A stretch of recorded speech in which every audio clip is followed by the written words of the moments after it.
are what you drink. Be a force of nature. Icelandic glacial. The purest tasting water on earth, born from untouched lands, naturally filtered through ancient lava rock. You are what you drink. Be a force of nature. Icelandic glacial. The purest tasting water on earth, born from untouched lands, naturally filtered through ancient lava rock. You are what you drink. Be a force of nature. Icelandic glacial. The purest tasting water on earth, born from untouched lands, naturally filtered through ancient lava rock. You are what you drink. Be a force of nature. Icelandic glacial. The purest tasting water on earth, born from untouched lands, naturally filtered through ancient lava rock. You are what you drink. Be a force of nature. Icelandic glacial. The purest tasting water on earth, born from untouched lands, naturally filtered through ancient lava rock. You are what you drink. Be a force of nature. Icelandic glacial. The purest tasting water on earth, born from untouched lands, naturally filtered through ancient lava rock. You are what you drink. Be a force of nature. Icelandic glacial. The purest tasting water on earth, born from untouched lands, naturally filtered through ancient lava rock. You are what you drink. Be a force of nature. Icelandic glacial. The purest tasting water on earth, born from untouched lands, naturally filtered through ancient lava rock. You are what you drink. Be a force of nature. Icelandic glacial. The purest tasting water on earth, born from untouched lands, naturally filtered through ancient lava rock. You are what you drink. Be a force of nature. Icelandic glacial. The purest tasting water on earth, born from untouched lands, naturally filtered through ancient lava rock. You are what you drink. Be a force of nature. Icelandic glacial. The purest tasting water on earth, born from untouched lands, naturally filtered through ancient lava rock. You are what you drink. Be a force of nature. Icelandic glacial. The purest tasting water on earth, born from untouched lands, naturally filtered through ancient lava rock. You are what you drink. Be a force of nature. Icelandic glacial. The purest tasting water on earth, born from untouched lands, naturally filtered through ancient lava rock. You are what you drink. Be a force of nature. Icelandic glacial. The purest tasting water on earth, born from untouched lands, naturally filtered through ancient lava rock. You are what you drink. Be a force of nature. Icelandic glacial. The purest tasting water on earth, born from untouched lands, naturally filtered through ancient lava rock. You are what you drink. Be a force of nature. Icelandic glacial. The purest tasting water on earth, born from untouched lands, naturally filtered through ancient lava rock. You are what you drink. Be a force of nature. Icelandic glacial. The purest tasting water on earth, born from untouched lands, naturally filtered through ancient lava rock. You are what you drink. Be a force of nature. Icelandic glacial. The purest tasting water on earth, born from untouched lands, naturally filtered through ancient lava rock. You are what you drink. Be a force of nature. Icelandic glacial. The purest tasting water on earth, born from untouched lands, naturally filtered through ancient lava rock. You are what you drink. Be a force of nature. Icelandic glacial. The purest tasting water on earth, born from untouched lands, naturally filtered through ancient lava rock. You are what you drink. Be a force of nature. Icelandic glacial.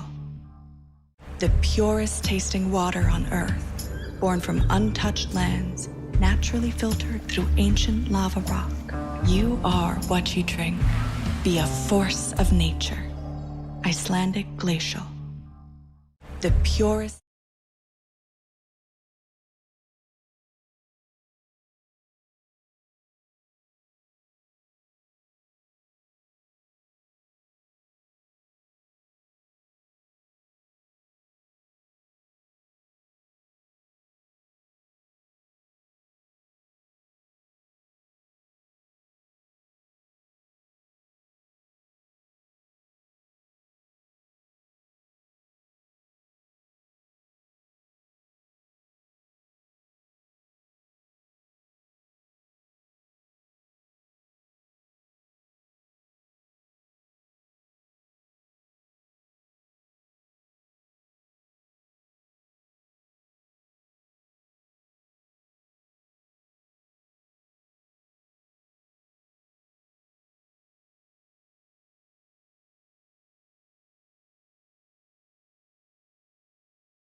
There we go.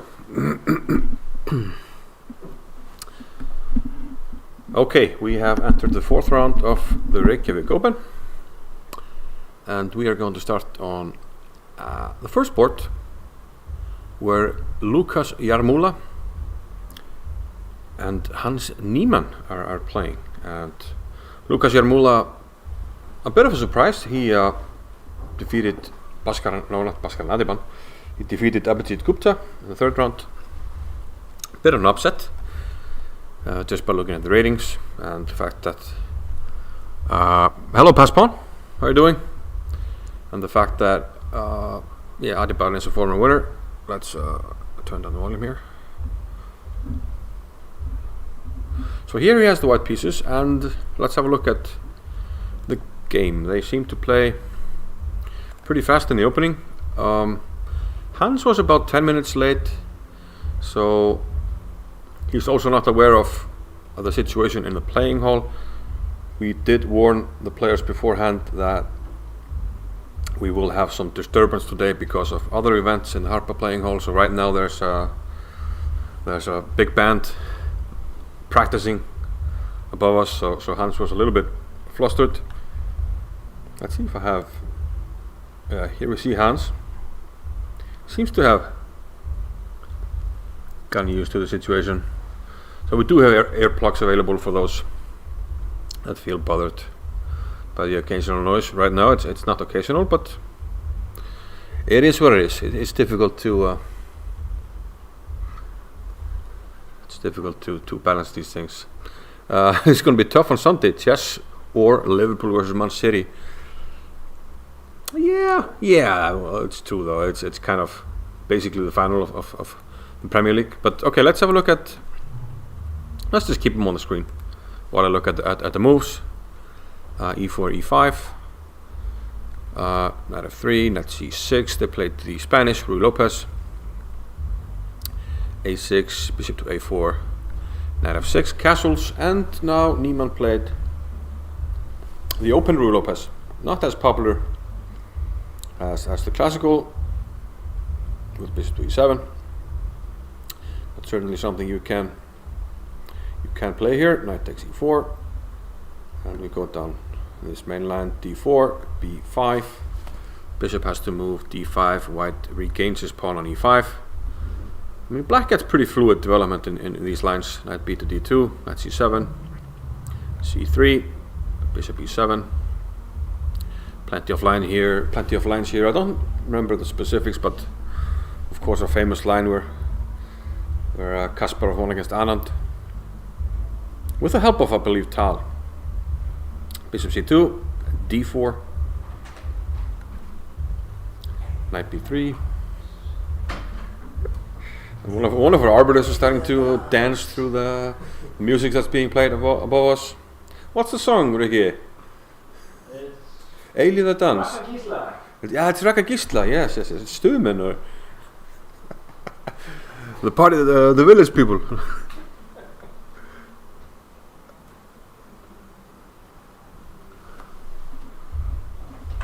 Isn't on chess. Was it on chess 24 before or?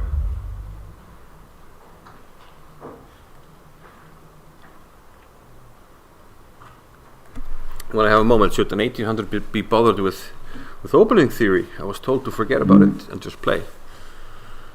Well, I think at 1800 you should be a little bit bothered at least about it, and try to find some lines that you like and lines that work for you. When people are beginning, beginner players, I would say that it's more important to learn the opening principles. How you should be moving your pieces, get your pieces out, control the center, don't move the same piece twice, don't move the queen out too early, etc.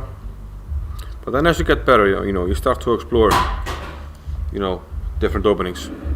When you're new, you don't know what to look at. So when you're new, when you're looking at like 50 moves of, let's say this theory that we're looking at right here, the open Spanish, you don't know what's going on, you don't understand the moves, you don't know where you're playing them. And nobody will play it against you, so you're basically wasting your time because you will not remember it when you get good.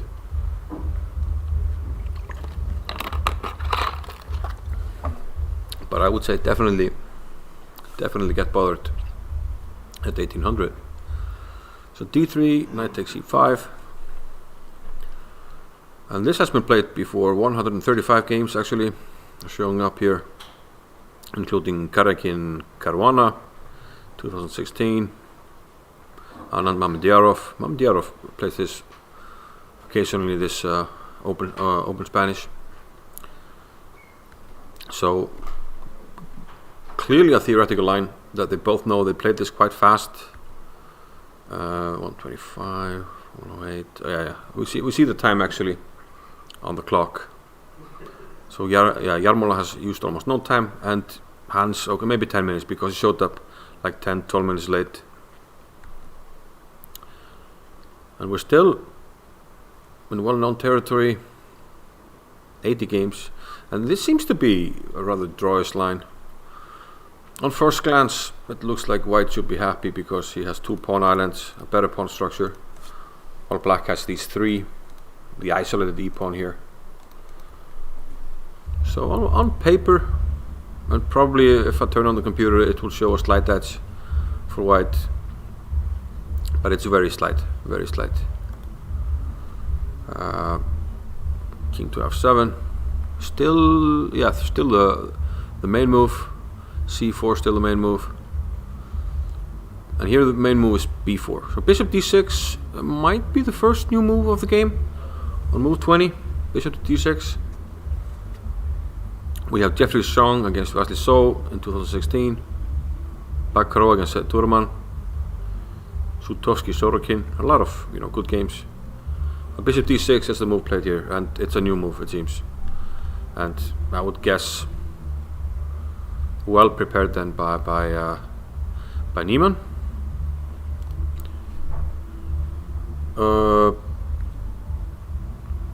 Jarmola goes for g3 here. g3 is kind of the anti-Capablanca rule. You're putting the pawns on the same color as your bishop, but it's also following kind of another principle, which is when you make luft, you want to make luft on a square that's not the color of the bishop. So if you played h3, the bishop is covering that, you know, you're not really making luft, so g3 is probably more useful. Also, he might just be thinking about having the bishop protected if he wants to attack something. Rook b8 here by Niemann. b3, a5. Trying to liquidate a little bit on the queen side, and seems that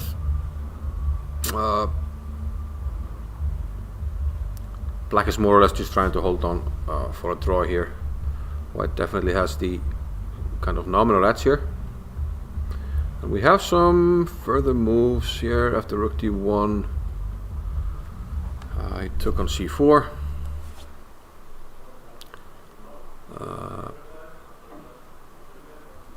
B takes c4. I would have thought rook takes c4. But then again, if you take with the rook, sorry, you took with the pawn.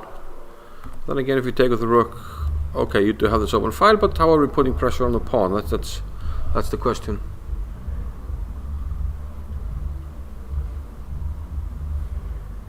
How long would a pro spend on pre-game prep?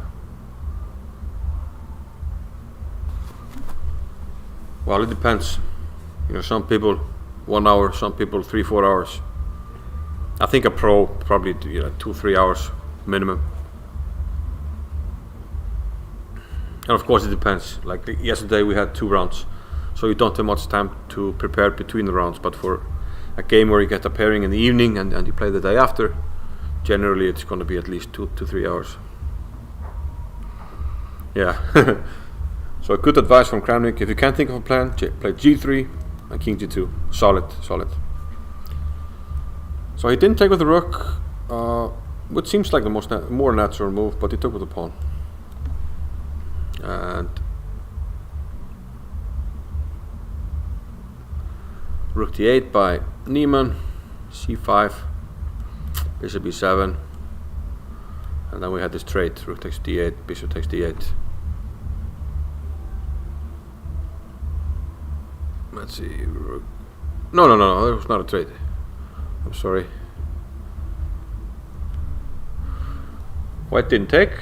White has a space advantage, so he wanted to keep the pieces on, so I played rook b1. Makes sense. Rook a8 by Niemann. Rook b7.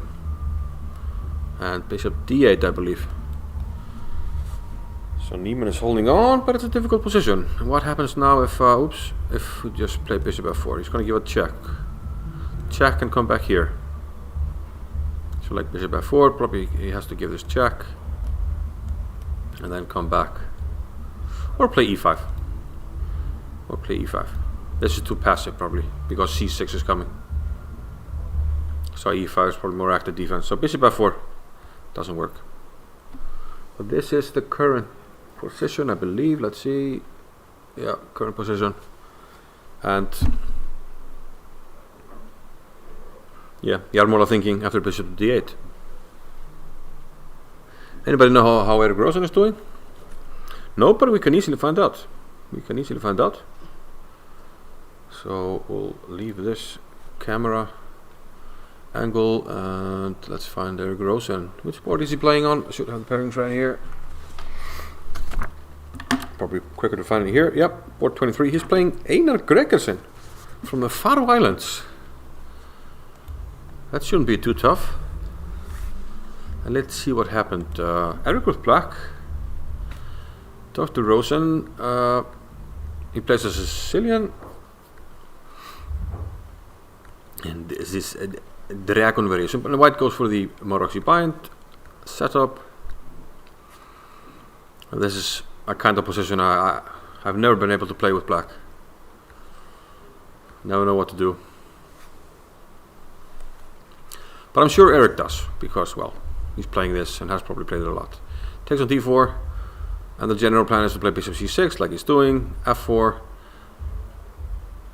Yeah, white doesn't always play f4, especially since it seemingly hangs a pawn. Generally, the pawn is on the Marokzi bind proper is like pawns here and here, and white is just trying to clamp down. Stop the break, b5, stop the break, d5. f4 is a little bit more aggressive, and the idea is to you can't take the pawn. If you take with the bishop, you're going to take here, undermine, and then take this. So that wins the piece. And if you take with the knight, I'm going to take here, take on g7, and give you a check. Win the bishop. So the pawn is indirectly defended to f4, and knight d7. And now we have this trade, which is generally desirable for black because well, he wants this square for the knight, this diagonal is weakened. But also, white gets some pluses as well. But in general, black goes for this trade. It's considered good. Knight d5. Takes, and queen to b6. So Eric is happy to go for a queen trade. Can I maybe... How do we do this?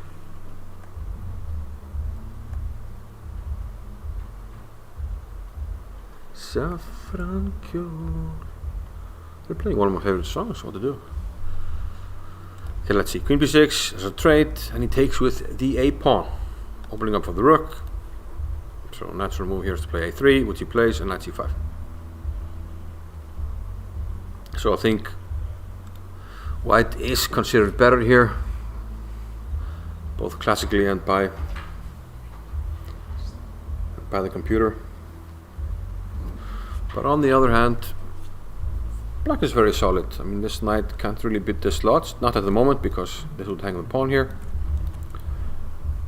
And black will try to create some play. He can maybe advance his king in the endgame, play g5, try to gain the e5 square. If white does the wrong trade here, gives away the e5 square, then maybe the knight can reroute, and then we have some targets. So, I mean, black has something to play for. But if white is really, really solid, it's going to be difficult to create much. So that was Eric Rosen's game. Let's have a look at some of the top games. I actually want to look at board 5, where we have local player Victor Vatnar, who is thinking right now. And he opened with e4, so usually he's playing d4, but he's been experimenting, trying to expand his repertoire, and it seems like he was happy to play e4 against Roinak Sadwani. Probably he was able to pinpoint what his opponent will play. What the hell happened there? Okay.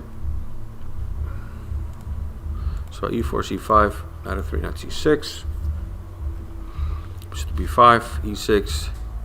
Vigny took on c6, played e5, and this is the sort of play against these double pawns. Now black really can't move the d pawn, because once you do, if it's d6, d5, doesn't matter, we will capture in both cases. And now these pawns are more weak than if I allow you to play d6. There's less dynamism with the pawns, so generally black tries to undermine with f6, and he actually does so immediately. Vigner castled, f takes e5, knight takes e5, knight f6. Here actually there are a few games where white has played d3, f4. It looks like Vigner's move here is a novelty, rook to e1. Yeah, looks like a novelty. Bishop to e7. And I'm wondering what the idea is, because black has the bishop pair, and white doesn't really have any central control with his pawns. The only thing he has got going for him is the knight here, and the fact that black really can't move the d pawn, because then we will take this. So maybe it's kind of a concrete idea that it's difficult for black to develop. Let's see, b3, queen c7. So now black can maybe play d6. Bishop b2, first black castles, he's not in a rush. Knight to g4. Trying to trade off on this diagonal to increase the scope of this bishop. Black declines, c4, d6 and d4. Black took on d4 and played e5. White retreated. And yeah, white's play looks a little bit odd to me, so I'm wondering if this is all prepared. If it is, I'm waiting for the idea. Especially since rook e1 and then going back doesn't leave a huge impression. Queen b6 and knight c3. So black actually just looks really solid here and has the bishop pair, and white doesn't really have any strong outposts for his knights except maybe here, but if black plays his cards correctly he can push this knight away with d5 at some point. This piece is a little bit odd as well. Can I take on g4 and f2? That's the immediate question. Can I just chop this off and then take on f2? Why and why not? I'm actually not sure why not. Okay, I've given up my bishop pair, but I want a pawn. Maybe here, connect the rooks and then bring the bishop back. This does not look good to me, so not optimistic on behalf of young Vignir Stefansson. So let's go to board 2. A lot of people are interested in Christopher Yu. So we'll have a look at what's going on in that game. So e4, c5, Yu with white pieces, Itani Puya. The top seed, number 1 seed. Hello, Stinky Flaps, hello. Knight c3, d6. Seems like nobody's playing the open Sicilian. They're all playing this bishop e5 anti-Sicilians. Queen takes d7, d4. Takes. Knight c6, the queen has to retreat. Is he going for some type of Carlsen Sicilian? Probably not at the g6. 95. Yeah, so we're starting to look like a weird Sicilian. Castles, bishop g5. Okay, so white is well centralized. There's a pawn hanging on b2. What's going on if we take it?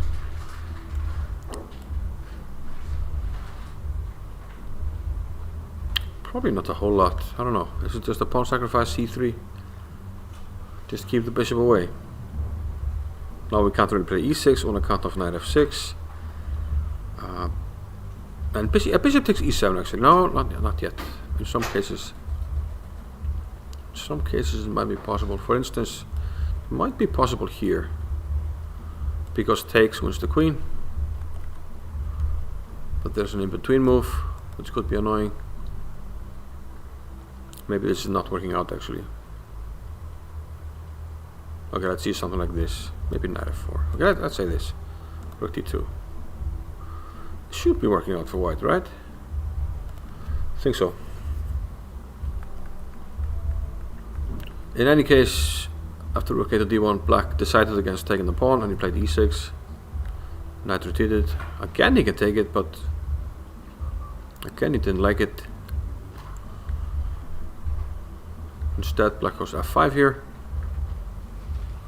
And this sets up a potentially concrete threat of just playing g5 and f4 and winning the bishop. But after f takes e takes f5, g takes f5, that's out of the question. And now white is lacking a little bit of, similar to what Vignir is doing. There's not a lot of central control here for white with the pawns.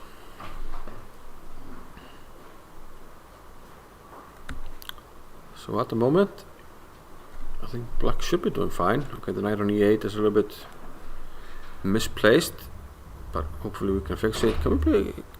Is there anything wrong with d5? I mean, positionally we give away this square, but he can't go there immediately. Maybe it's too weakening. Maybe it's something like queen e2, or, you know, opening up the pin and threatening to go here. Maybe. In any case, he went queen f7. White took the pawn. People are asking for port 7. Brandon Clark against Max Varmadam. So Itani Puya has given up a pawn. He's very aggressive. He was sacrificing the exchange against Casacorli. I mean, here he has definite compensation. You know, square control, better fluidity with the pawns. You know, more dynamic opportunities and more central control. So probably he has enough for a pawn here. And White's pawns on the queen side are quite scattered. Knight b2, and now he's threatening to just win the pawn back here, which he does. No, he doesn't. What did he take? What did he not take?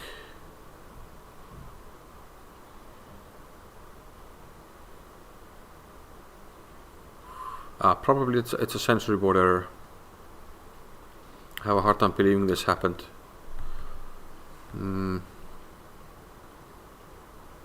Okay, it will probably be fixed, but I could actually send a message and get it fixed quicker. So we'll do that.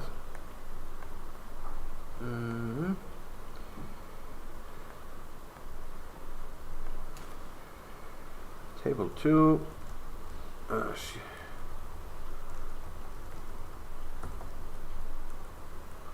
Looks odd. Move 27. So that will definitely get fixed.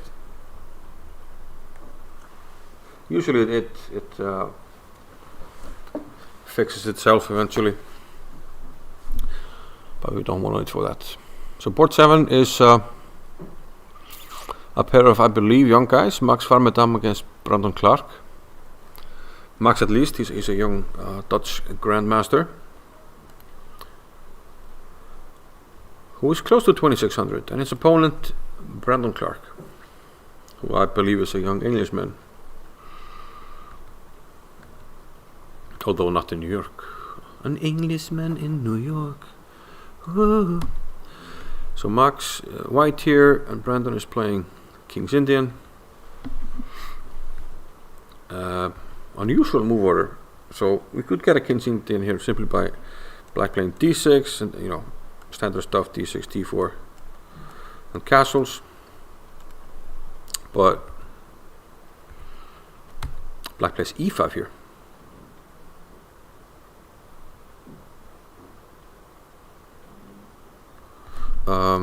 Let's see, e5. It's been played in some games. It's not. It was played in Aronian Grishuk, Soma Mediarov, Giri Dubov. So it's not. Niemann to win the event. Artaban will be on his tail. What odds will he give me? Yeah, I don't know. Should be pretty close. So, yeah, the arrow is pointing to the most popular move. Knight takes e5, which was played. I'm going to turn on the opening book here so we can see what's going on. Castles. f4 is a rare move. Knight f3 is the most common here, but f4 is very, very aggressive by young Max Varmadam.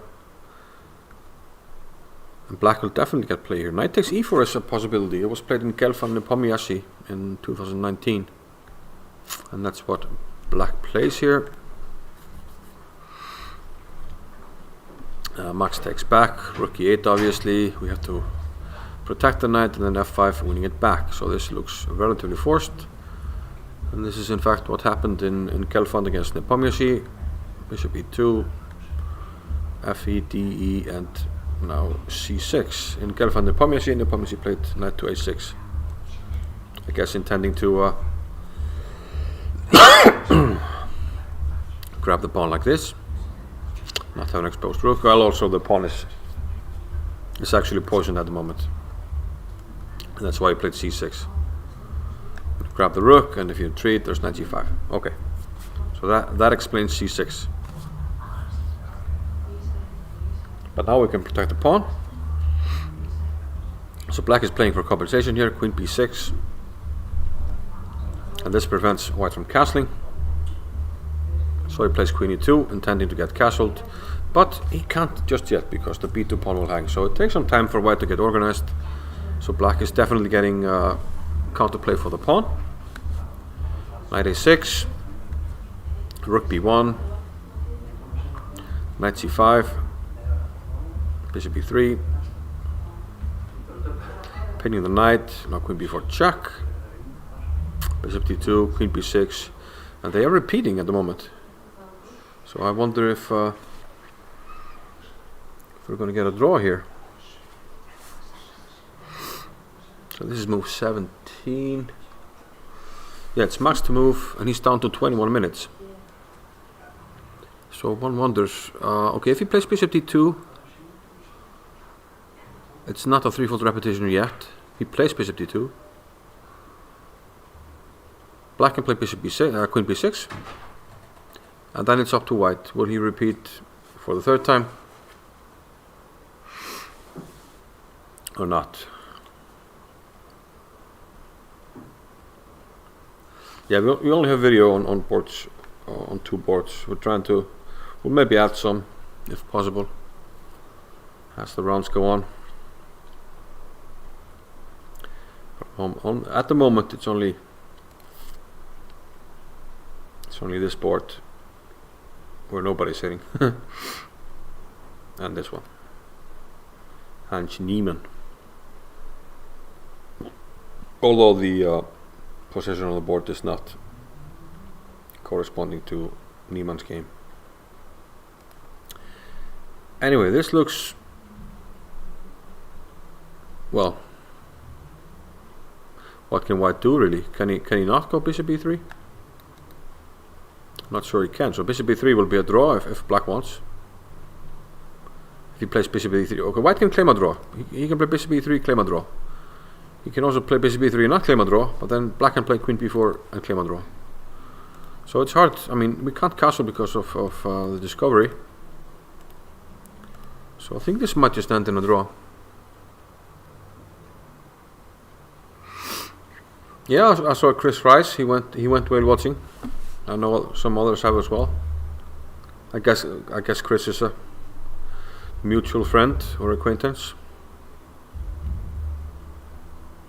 He's very, very. I've seen he's been up to a lot here in Iceland so far. So yeah, this will probably, yeah, that's a good draw for Brandon. I mean, 24-36. He's probably chasing norms, so this is a good result for him. If it ends in a draw, which I guess it will. So we'll move on to another game. So what about Gukesh against Mase? So Gukesh with white, and he's up a bunch of pawns. Is this a Nimsa line or no? Let's see quickly what happened. D4, knight f6, c4, e6. Yeah, some kind of Ragozin. Knight e4 by Mase. h4, h6. Yeah, one of these aggressive ideas. h4 there. And black plays very actively here. c5, knight e5, rook c8. And at some point he just gives up pawns. Bishop e8 gives up the e4 pawn, which white accepts. Takes on c5, queen e7. So okay, we're going to get the pawn on c5 back, and then we're down one pawn. Well, there's kind of classical compensation. We have the c file. We'll have the c4 square for a piece at some point. The light square bishop can come to life. So probably a lot of things going for black in this position. Definite compensation. Also white might be regretting this move at this moment because he can't castle. Pawn would hang, so he needs to spend some time to fix his position. So let's go to board 4. Adiban against Peng Li Min. Adiban with white. This looks like another d4 opening. Yeah, this trendy a6 stuff with h6 as well, which Carlsen has played a lot. I think Niels Grandelius has a excellent suggestion. Let's look at Simon. We'll do that after this one. Whole parry, yeah, Eric Rosen, we already looked at him. We might have a look back. Bishop f4, knight f6, e3. Yeah, I've tried playing this with almost good results. I should have drawn my game, but I lost against the Grandmaster Posny. But I don't have a lot of experience or understanding of this line. So g6, knight e2, c6. Of course, black is very solid. One wonders if he should have played bishop f5 when he had the opportunity to trade it off, but now knight g3 prevents it, at least for the moment. So he puts the bishop on b7 instead.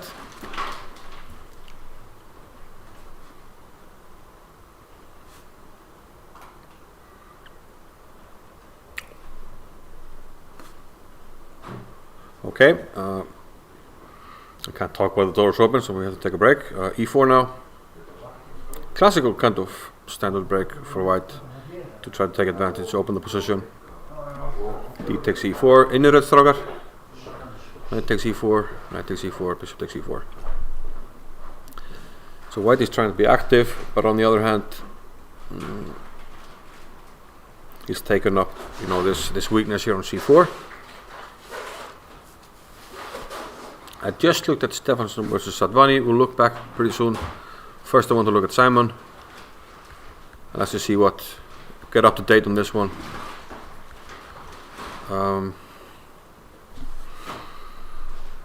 Yeah, I mean black looks reasonably under control, but probably white is just slightly better here. A nice curve of knight here, center control, but long term, I mean black can maybe hope that this pawn is weak, but on the other hand there's also weaknesses for black to worry about on b6 and c6, so probably hanging in the balance a little bit. Let's have a look at Simon, who has the white pieces and is playing against Matthew Cornett. And let's just go very quickly from the top. The English opening from Simon. I'm wondering if we're going to have the ironclad English, but I guess that's difficult after bishop to b4. Knight d5, bishop back to e7. I've never understood this line completely, but some strong players have played it on both sides. Knight f3 by Simon, knight f6 takes, and now we're down to only one game reaching this position, so kind of a brand new game, although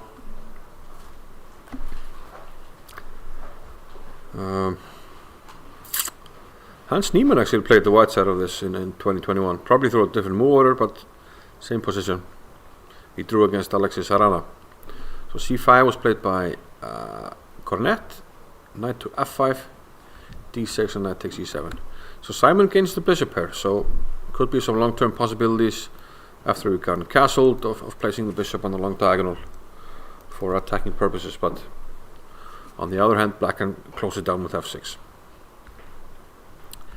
But we do have this bishop here. f5 means that this diagonal may be up for grabs in the future, and f4 sort of facilitates that. Okay, he's taken on some weakening of his position, but now plays e4. So it looks like Simon is playing for some long-term chances on the long diagonal, and now finally the bishop comes out and he decides to put it on c3, I think, instead of b2. First he needs to protect the pawn. Bishop to f5, queen c4. Yeah, the safe bet is always just to say that the position is dynamically balanced. I mean, white has his trumps, bishop pair. Black is still solid. I mean, there's no immediate weakness, and he's contesting the e-file and possibly the e4 square. So a lot going for black here as well. So we were being asked to go back to Stefansson Sadvani. I will do that.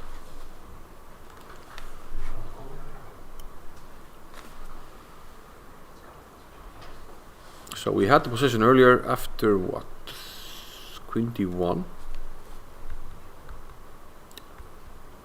We had this position, knight c3, yeah. And I thought black would just take, and just win the pawn. And that looked safe. Just take the pawn, connect the rooks, move the bishop. But yeah, although okay, maybe you have to move the bishop to c5 because there's this check. So maybe knight f6 right away is not the best. But he ruled against this, and he didn't take the pawn. He played instead h5 here. h5, the knight retreated, and now he took an f2. So probably better circumstances to win the pawn. Queen e2 takes on f2. We have a lot of trades, and now black is just up a relatively clean pawn. And yeah, this is probably grandmaster move. He feels that okay, white has a dark sword bishop. He's going to play against it because this pawn is hard to reach. We can always bring the king to protect it. So these pawns kind of form a wall. We're going to form a wall against this bishop. And black doesn't seem to mind this square because he can actively play against it and probably take on d5 and then get a pawn there to attack. So unfortunately this looks pretty bleak for Vignir. And if he loses this one, his chances of getting his third and final Grandmaster norm unfortunately are most likely not available in this tournament unless he just goes on a blistering run. I will have to see. Maybe he can salvage something. Yeah, the pawn should be enough here, but of course there might be chances of getting opposite colored bishops, something of that kind. But Vignir doesn't look very happy.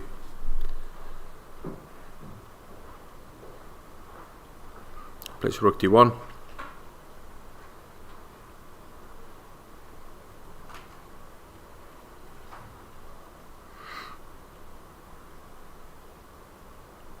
And king f7 right away. So it looks like, guys, how is the delay gone on lead chess? I think so, actually.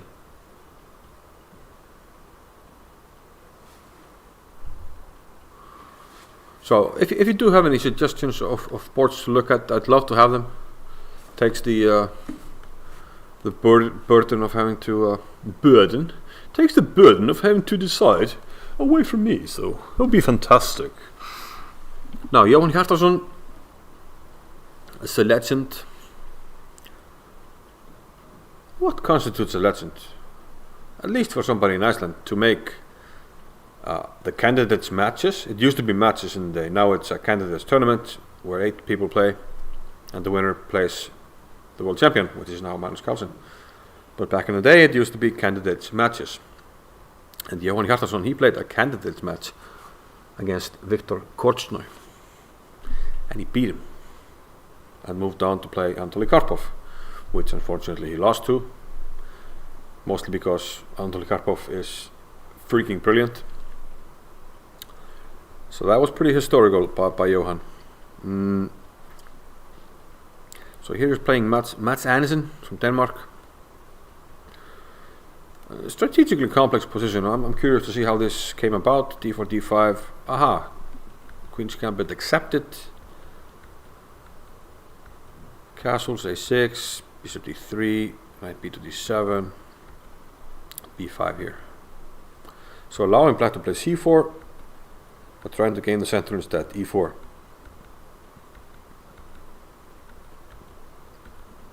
So some resemblance to like these lines where black takes on c4, has a pawn on c6. I guess the difference is we're not down a pawn, but we do have some of the pluses we would otherwise have, such as the opportunity to get this square. But black also has an open bishop and didn't have to play c5. So bishop d5, yeah, well, that's one of the pluses, that you can do this. Rook a3, f5, knight h4 by Johan. Knight c8, trying to trade off the intruder, which Johan accepts. So this is the current position.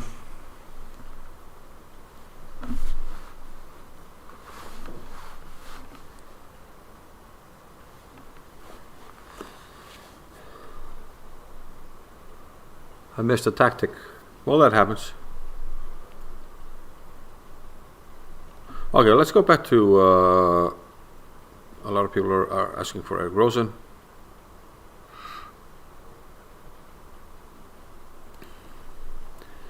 Einar Gregersen. Yeah, the Saga of Fredrik Ólafsson is a great book, I agree. So these are kind of the two goats of Icelandic chess. That's Fredrik Ólafsson and Jóhann Hjartarson. And Fredrik recently had a lecture in Icelandic where he showed some games and talked about his career. Very informative. I have the recording. I might actually translate it because people are saying it has, very significant historic value. Because, well, Fredrik was the president of FIDE. He knows a lot about, what was going on. He actually corrected some things that were said about the past, about the postponement of the match between Karpo and Kortsnoy, which of course he knows all about. And Fredrik at age 87 still has amazing memory. And one of the games he showed at the lecture, which he wasn't planning on showing it, but he showed it anyway. And he showed it from memory, a 20-move game from memory against Larsen. But I do recommend the book, great book. And I'm still, I always knew that Fredrik was one of the legends of Icelandic chess, but I keep getting more impressed with, how good he was. He reached the candidates also, but then it was a candidates tournament. And he beat some of the very best players in history. And I'm always hearing new things, like, I beat Reshevsky in this line, blah blah blah, and oh, you beat him too? Like, he beat everybody. Except Spassky. He didn't get Spassky. For some reason, Spassky slipped him. Anyway, Rosen is not accepting a draw here, rook c7. I think this might be a long game. And I think White made a slight concession here. The player from the Faroe Islands, Einar Gregersen.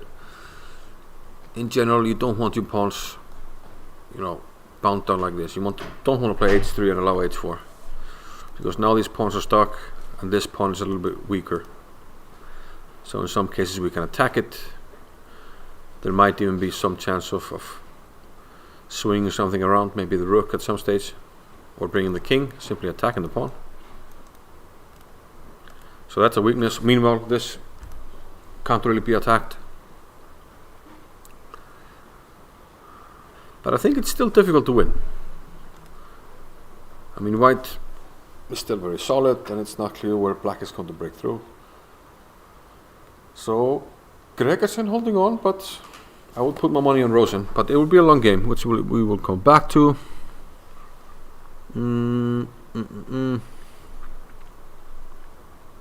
Maybe a quick look at the first board again. Lukas Jarmula against Hans Niemann. Hans Niemann. That's Jarmula's move apparently, so we are missing some moves. Let's see what's going on. We saw this, didn't we? Bishop b7, rook b1, rook a8, rook b7, bishop d8 to protect.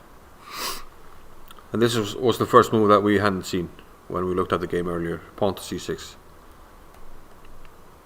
Yeah, of course, it's Jarmola is white. What's wrong with me? So we have the correct position. Rook a6, hitting the pawn.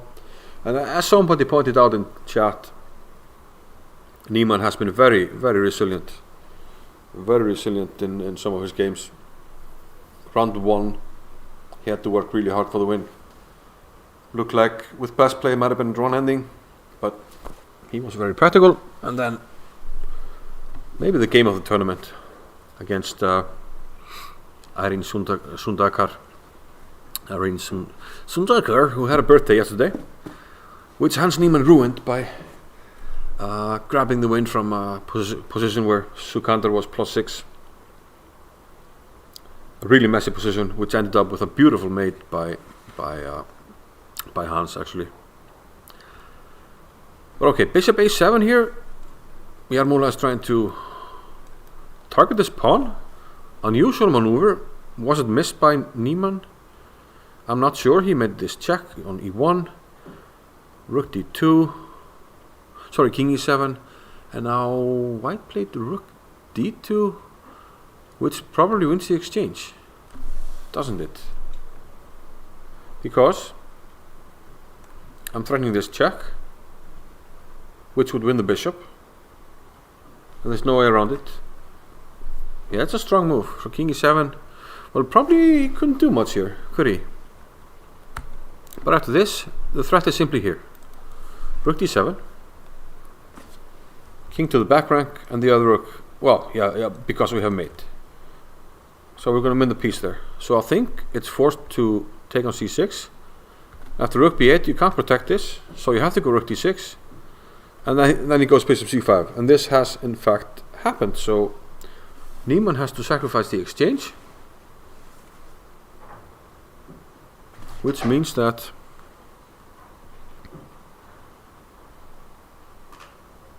Jarmola is getting a good chance here. So surely after rook c1, he will take on d6.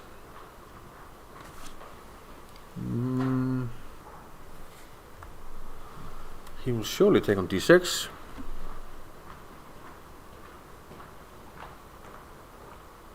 And Niemann will only have a pawn for the exchange. And what's worse is that his bishop isn't particularly well placed. And what are we doing after this? Bishop c7, I guess. Probably. It's still going to be hard to win for white, but I mean, he's definitely the only one. Definitely the only one that's trying to win, so that looks good for him. So yeah, Niemann can't be too happy. And I'm a little bit afraid that he will blame the music being played here. But he was late to the game, so he didn't hear the warnings and the fact that we have earplugs. And it was, announced beforehand. There are a few rounds, especially during the weekends, when there are plenty of other activities at the venue. So it's always going to be a little bit difficult.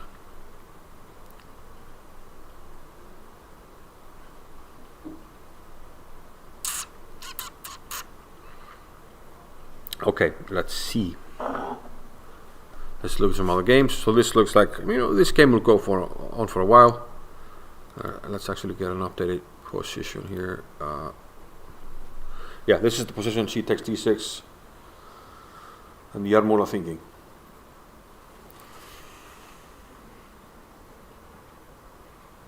Yeah, Kevin says Hans will get a draw or win. It would be quite spectacular to get a win. But a draw he might get.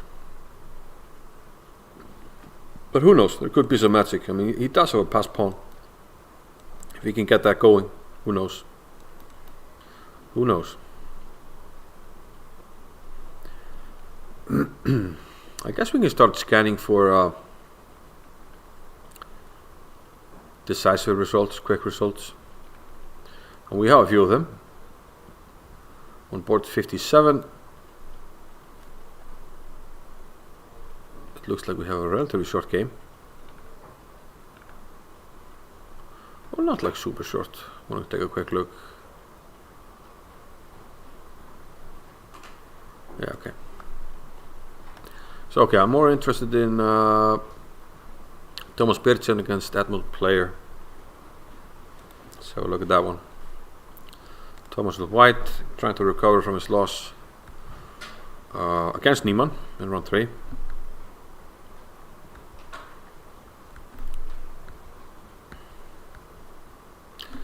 Yeah, 8-6 is unusual. Usually we take on e4, we play bishop e4, or we play bishop e7. Those are the main moves. So I'm wondering if I doubt Edmund. Well, he's playing this quickly, so he probably intended to do this. So a3. So white will get the quicker development, but black does have the bishop pair. Bishop pair.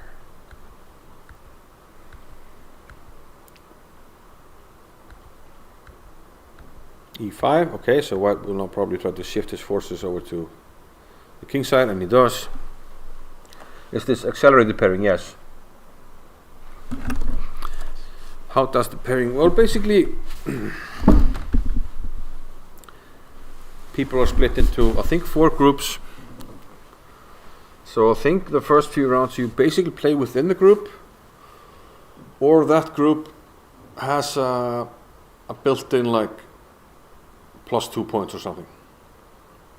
So the top group has built-in like +2, second group has built-in +1.5, third group has built-in +1 or something. So even if you're in the top group and you lose maybe in the first 2 rounds, you basically have the same number of points that somebody that won 2 games. But then eventually it's all evened out. It's a complicated system, but I think it's working much better than a normal Swiss, especially for such a large tournament. 243 people. So rook e8 here by Edmund, king h1, which indicates he wants to attack with rook g1 and g4. And when you have such a staple center like this, generally you want to attack where your pawn breaks are. If the pawn was back on f7, this one, the plan would probably be f4, f5. With this pawn structure, the pawn break is right here, g2 to g4. So that's what he's trying to do. Breaks with g4, tries to open things up. Now the other rook will come, and it's starting to look a little bit bleak here for black. Knight h5 could come here because of this threat. There's also an immediate threat on the pawn. This might be game over actually already. You can just take, right?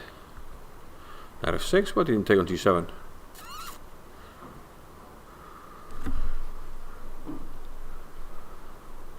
Take on g7 and queen d2 maybe. This might work as well. He might be going for some oh, he's going for glory. Did it happen? Yeah, it happened. Oh, nice. That's a nice one. That's a nice one. Rook a7, trying to defend. But of course, his idea with knight h4. Can you guys see it? First one to see it gets a beer at the next Reykjavik Open. Yeah, f5 was a bit loose, I agree. That's so cool. I will send it to my I know the editor of the Icelandic newspaper is always looking for what he calls newspaper moves, and this is definitely a newspaper move. Yep, pass pawn has it, queen h7. Boom! In your face! That's what happened, and then knight g6. Beautiful ending. Well done by Thomas Pearson. Fabi, yeah, 96. Well done, Austin. Fabi won quickly. Did he? I thought he had a bye. No, it was the 3rd round probably. Quick win by Fabian Libiszewski against Alex Czerniak. Czerniak, he was a tough opponent for somebody a few rounds back. So Spanish here. Quiet d3, looks more like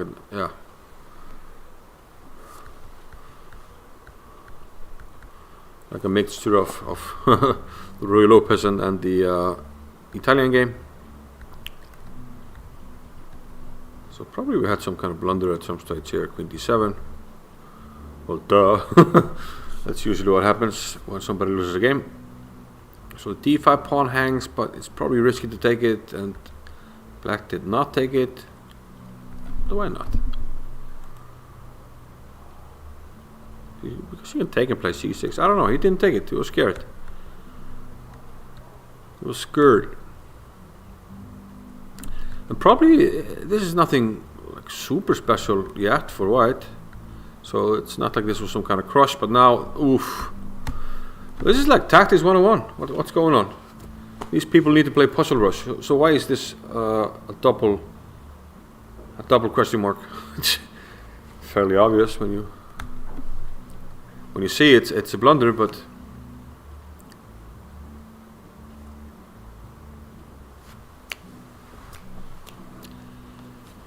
and black resigned after the next move, which is obviously like past pawn mentioned. Queen takes h5, resigns. This is unbelievable.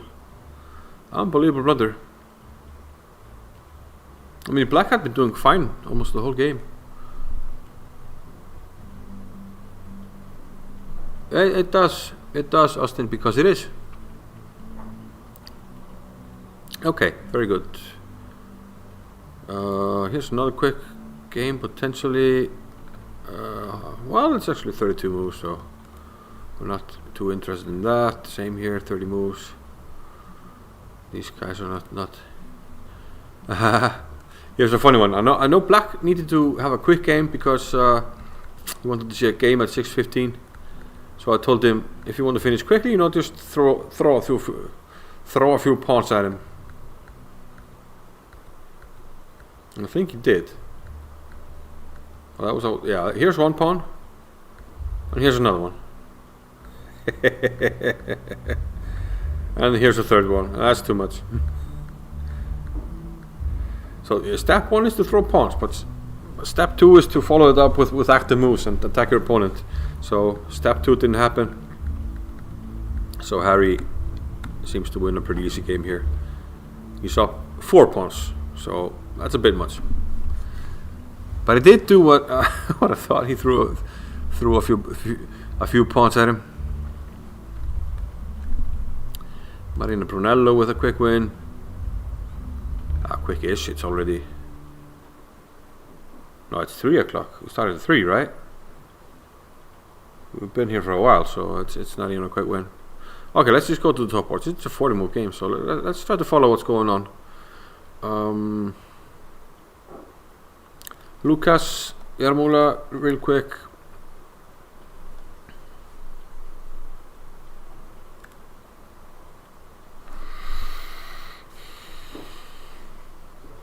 Rook e2, e5. Okay, at least Hans is getting the pawns rolling, but he's starting to lose some stuff here as well. So now he will be down a clear exchange. Clear exchange. So it's looking grim for Hans. Okay, but he's making a move.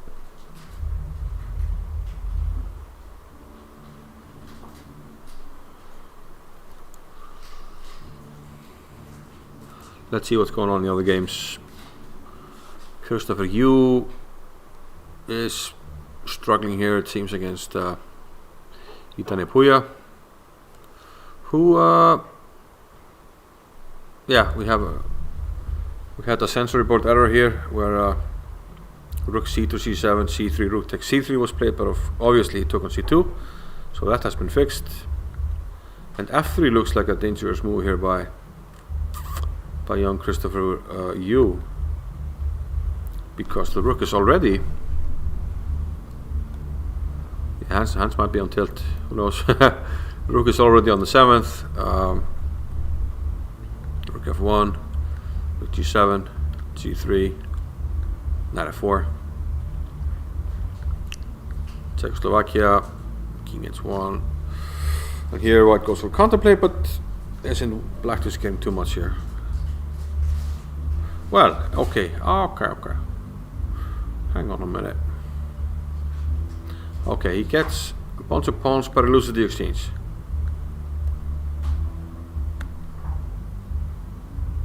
we can play knight f2 and e3. Is that good for black? And will he play? Probably it is. Probably it is. This. And either this or this. And the pass pawn just looks super fantastic. So probably black is in control here. Replace knight f2.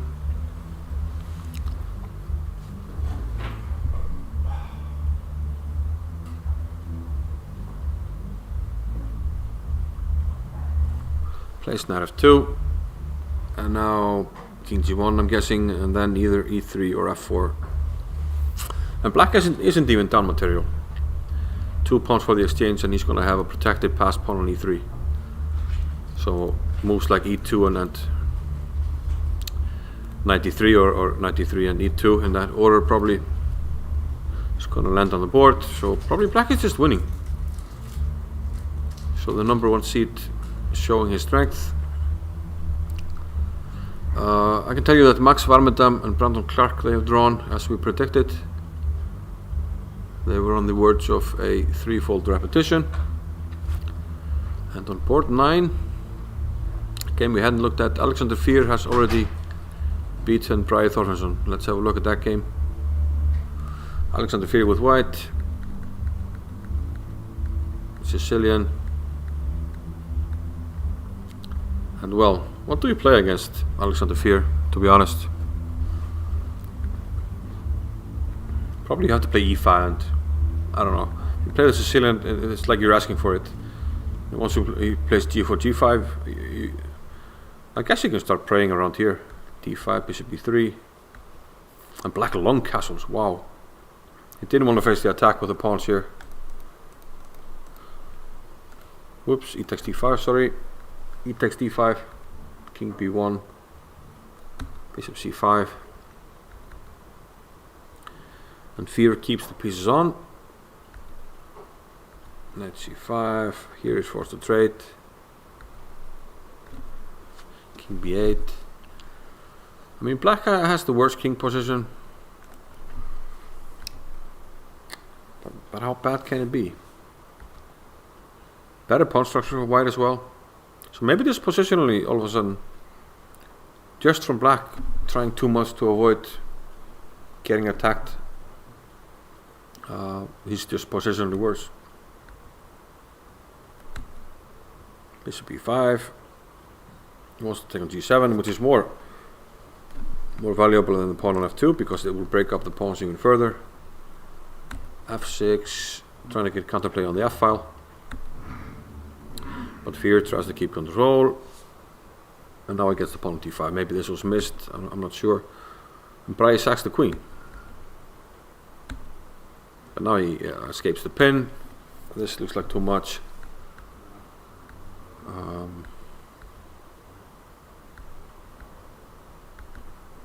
Fear just switching to positional mode here. We have to protect the pawn. We will probably attack it. Well, first to block it. Now we want to attack it. Yeah, and the problem is we can't use the bishop because of the pawn on a6. Queen f5 doubles.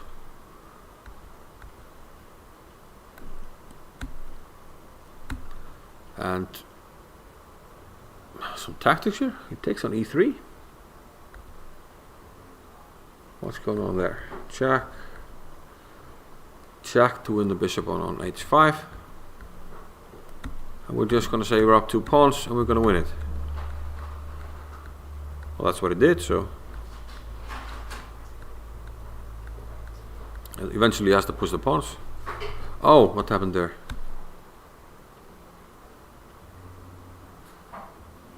Queen c8 is probably the last move. King d5 wasn't played. Is he just getting mated all of a sudden? What's going on? Or just c5, c6? The only move is king d6.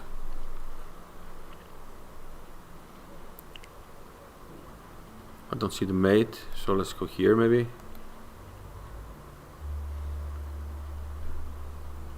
And maybe we just push, and there's nothing to be done. Whoa, hang on, maybe we can just take it. What's wrong with me? Queen d7, sorry, Queen d7 check first, and then we push. Then we push, and yeah, looks... Because the rooks are poorly coordinated. Pretty poorly coordinated. I want to see if and how annoyed Hans is. Because we have music being blasted here, basically.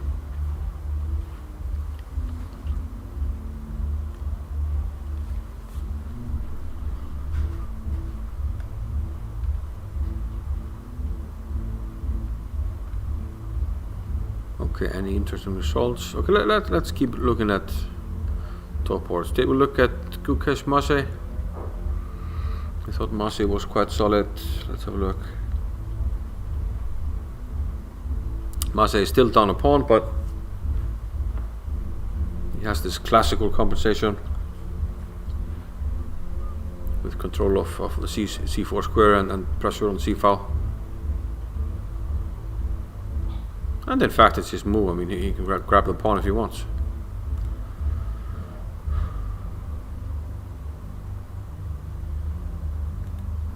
There may not be any rush. Because if you grab it, then white, can come back and haunt us a little bit.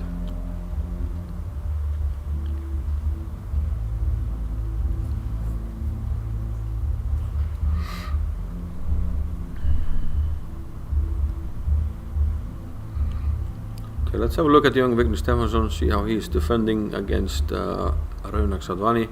Yeah, I think this should be around equal. Dynamically equal. That's always the cop out. So Vignir against Raunak.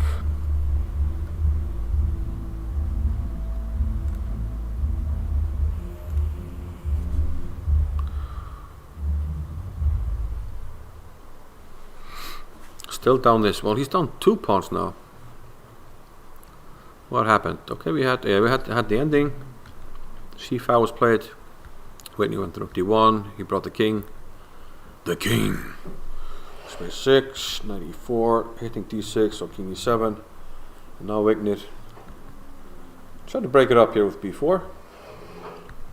He took on c4, b takes c5 by Vignir, and d5. And now we have this position. So he's giving up one more pawn, but his pieces are a little more active. And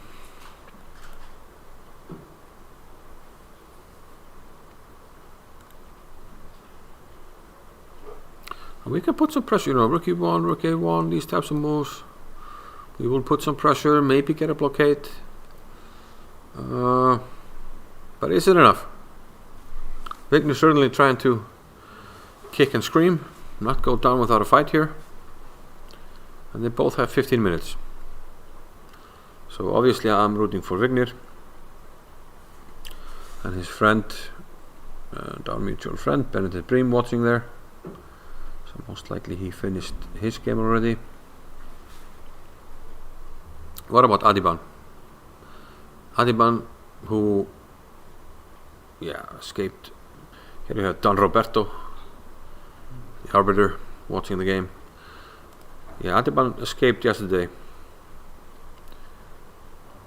Had a very tough game against Henry Stinkerson.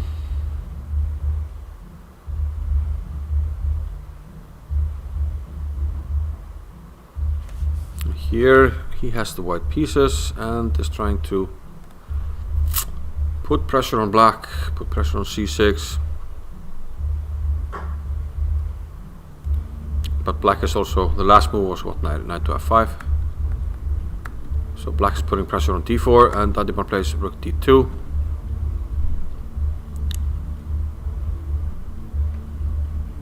He wants black to take on c5.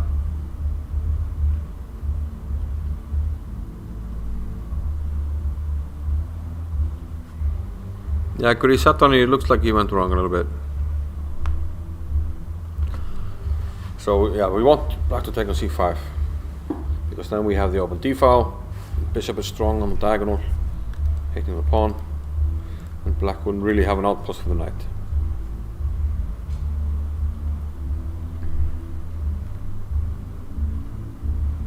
99 in Luftballons. Yeah, so some of these games, like here, Adiban has 2 minutes. It's 33 minutes for his opponent. What, they drew? Let's see if I'm missing game moves here. Nope. Rook, c to d2, and draw.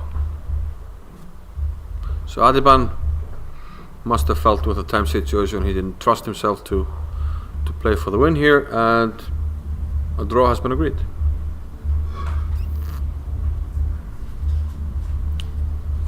Okay. We haven't looked at all at Pragnananda with white against Pierre Laurent Pauli. And it certainly looks scary right now. Rook d4 has a very nasty threat. Yeah, they're playing 99 balloons. I don't know if you can hear it, but I can hear it.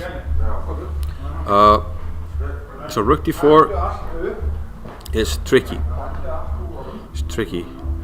Let's say black would play a horrible move.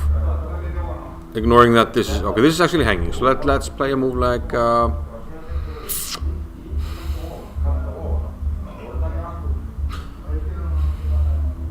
let's say we play this move. I can play this move, trying to win a bishop, and if you take, we have a nice finish. We turn on the we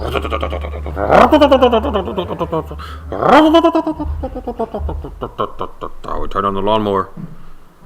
We take an 8-6. And checkmate. So rook d4 is probably pretty devastating actually. I'm gonna reset the position. Let's see what. Yeah. This was Max Varmadam. They drew. So rook d4, the last move. 9 minutes left for Pierre Laurent Pauli. You can hear the 99 love balloons. 99 balloons. Probably we'll get a copyright strike if.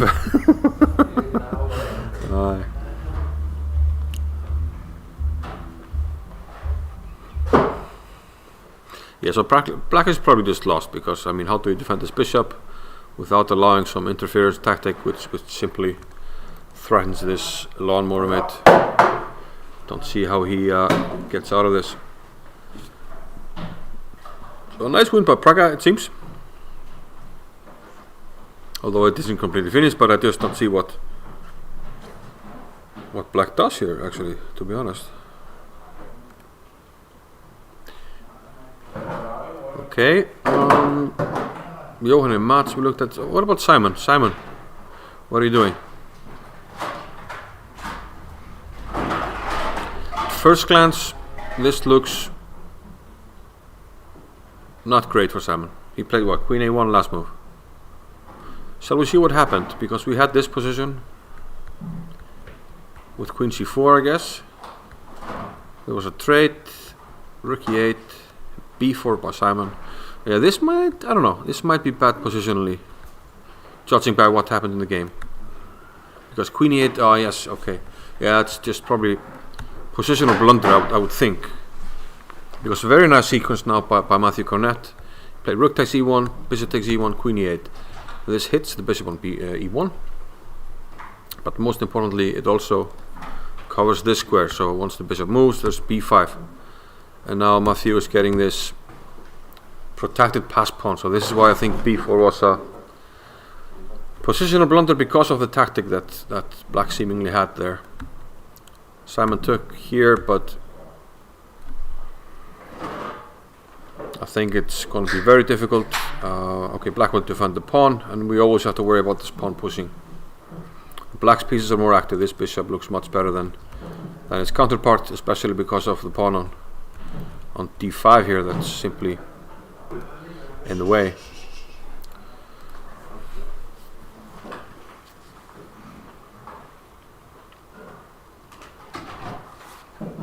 Okay, I want to look at how Kassa is doing on board 11. Maybe quick look at Hjörvar as well. Kassa's playing against Héðinn Steingrímsson. King h7 by Héðinn. Looking at the material, black is doing better. So white would need to have something concrete to make up for the material. For instance, Inneret, hello. For instance, rook takes c7 might be a threat. Black needs to deal with that.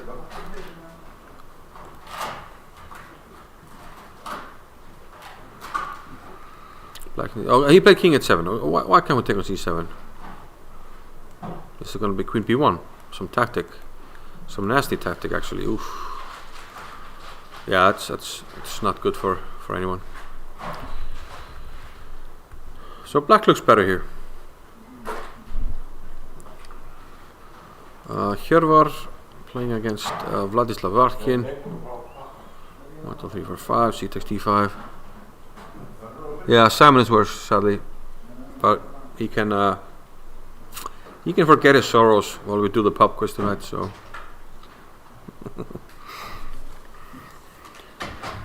Oh, that reminds me, I need to find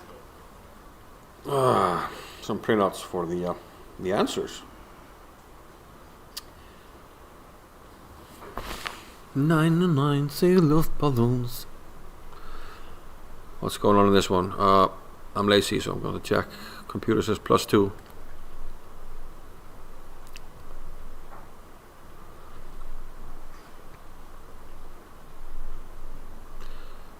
Well, we're winning this. I mean, we take back if we take this, so white is up a pawn. No immediate danger to the king. The king looks good for Hjörvar at the moment.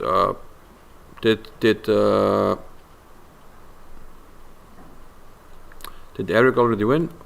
Let's check out Eric Rosen. Oh, look at that! It's coming, incoming Czechoslovakia. Incoming Peter Cech.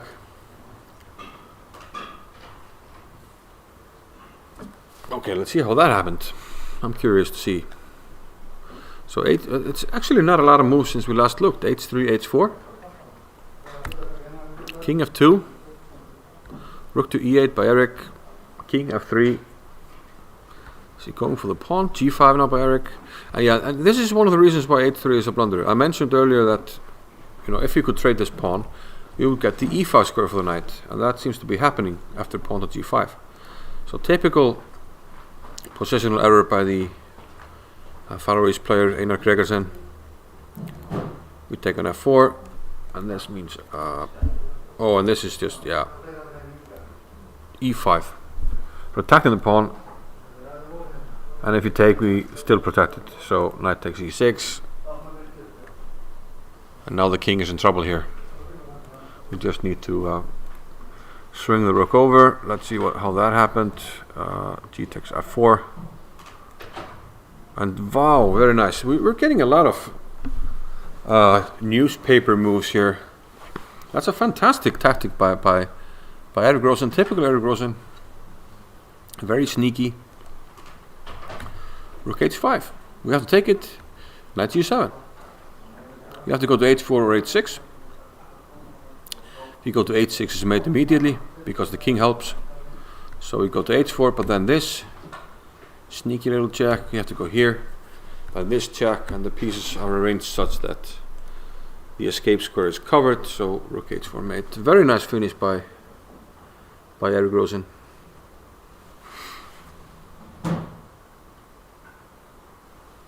Yeah, that ended pretty fast. Just one positional blunder kind of snowballed into tactics becoming available. Yeah, cool game. Cool game.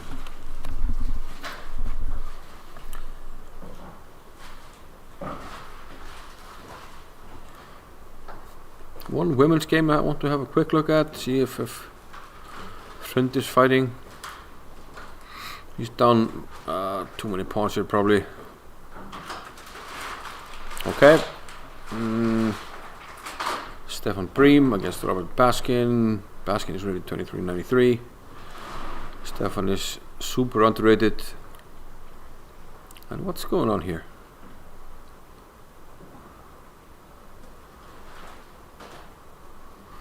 And he's up a pawn. He controls the c-file. There's no immediate danger. I like white. So notice that Stefan is rated 2048, but he's very good. My last game we played in the Icelandic League, he had white. It was a draw. And he's a former youth Nordic champion and used to be similarly and even higher rated than Vignir Stefansson, who is now very close to being a grandmaster. But young Stefan Bream, he was a very good football player, so has missed a lot of time from chess because of playing football.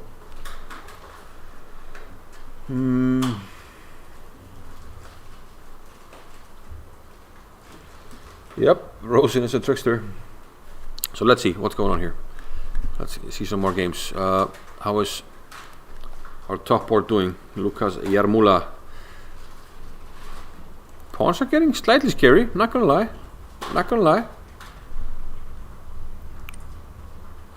Unfortunately, we can't play bishop e5 because of this check. So I guess we need to move the king to... Was there something wrong with c4? Probably there's rook takes a5. Isn't there rook takes a5 now? Or maybe the pawns are just not dangerous.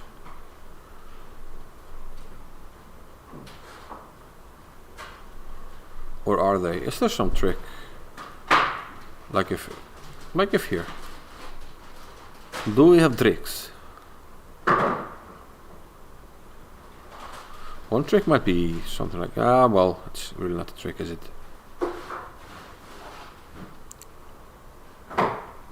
And I think because even though if we find some trick where like bishop e4 happens, we can always flick in a check.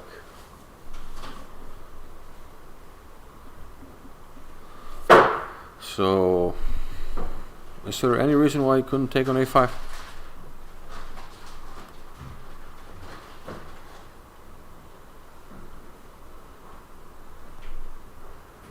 Let's have a closer look. Takes d3.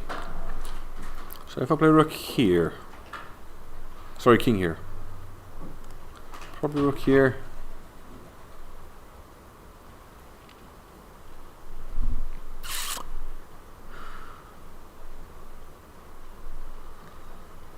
Still don't see like any immediate danger.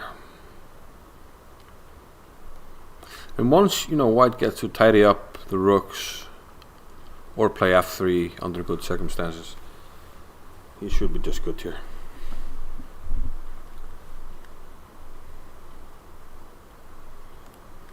Gonna refresh first board, get it back here.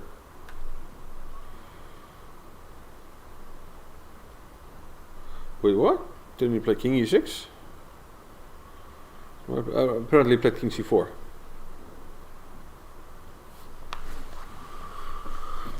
Huh, I thought he played king e6 here. First move that we saw was king e6, but now it's showing king c4. Gonna see what the other broadcast says. It says king c4 also.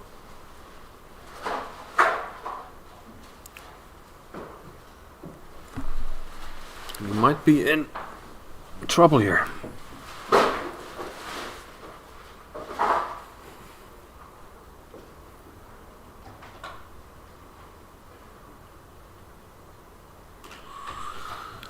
He might be in trouble or he might escape. There seems to be, and I may or may not have cheated and looked at the evaluation, and there may be a thin line to win following king d2. But other moves such as rook b6, the computer gives equal after d3. So let's have a look. King d2, rook here. Rook c2 is the only path. King b4. And again, the only path is rook d4. It's a very thin path. d3 and then rook d4. Doesn't have a lot of squares.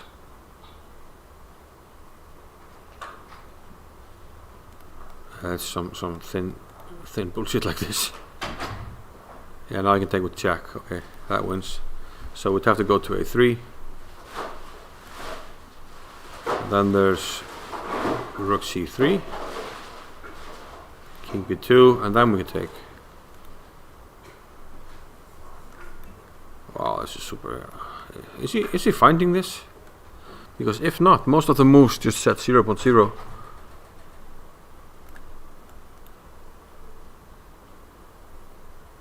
d2, rook b3. This is so super thin.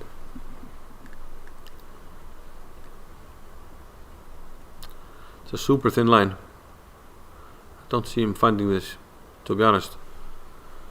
He might surprise us. Let's go back to Itani Puya, who is probably winning. Has this formation that we had before, which looks just like too much. It's just too much. Yep, some combination of jack, knight here, and then rook back with jack and e2, GG. So Puya will win. Kuka's mass is still probably going on. Well, things have changed a bit here. All of a sudden, he hasn't picked up the pawn, and now we might actually hold on to it somehow. Because we're starting to make things happen here on the king side, so maybe we don't have time to take it. So Kukash maybe starting to look better. I want to see Vignir if she managed to hold on. a5. The knight is still on e8. That's a bit odd. It's a bit odd, isn't it?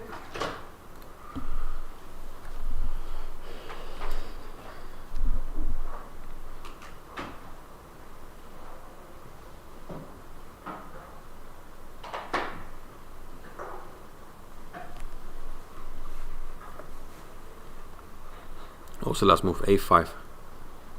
Still holding on to this one, keeping the knight passive. I mean, maybe some chances to hold this, right? Because you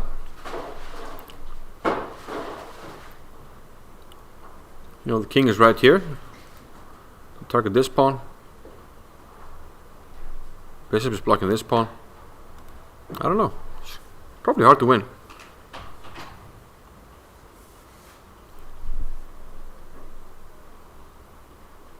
So Pragnan, the one. Let's see the final moves. The final moves after. He might have just resigned after rook d4. He played rook d4, and probably we're going to get a similar finish to what we looked at. He played bishop e2, bishop d3, queen e5, and yeah, he wants to interpose the bishop on h5. But the problem is,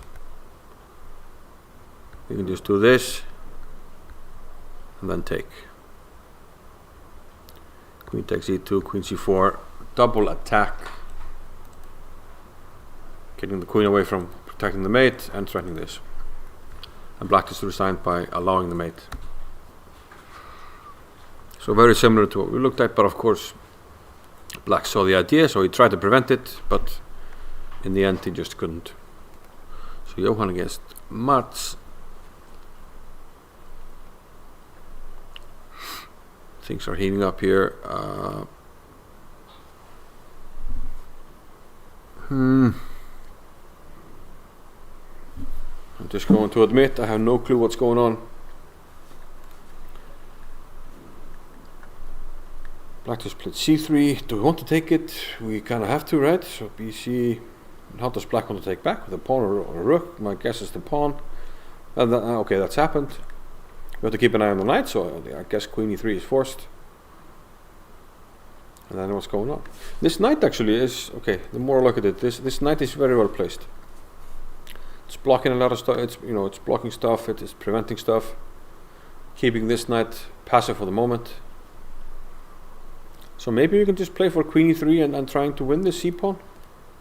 Queen e3, rook a3, aiming for rook d3 and just takes. But we'd have to protect the knight first. It's still, it's strategically complex, but Johan looks slightly more under control to me. And then, there could be some chances at some stage of just taking on d5. And then f5 might hang.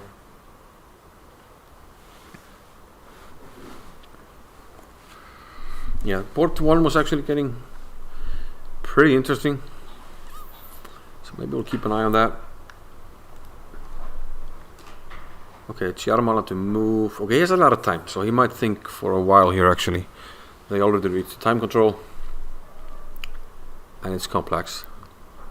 So complex that white might win if he finds the only moves, or he might draw.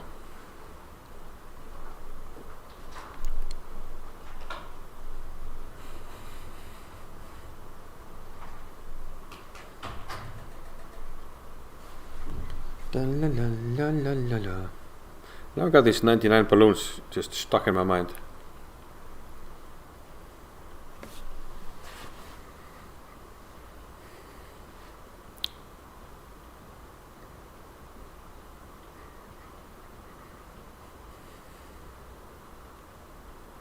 Very interesting. And Hans looks a lot more relaxed now. The band is no longer practicing, but we soon might get people into the building.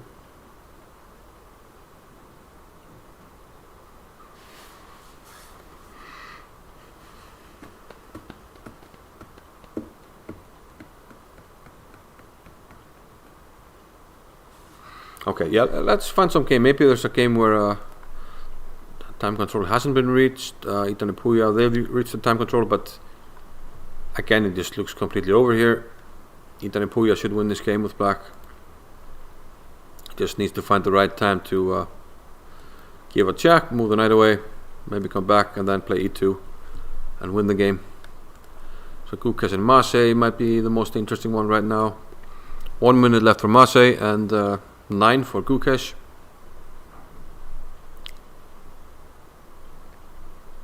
Well, no immediate threat. 96 at some stage might be annoying. Maybe 96 now?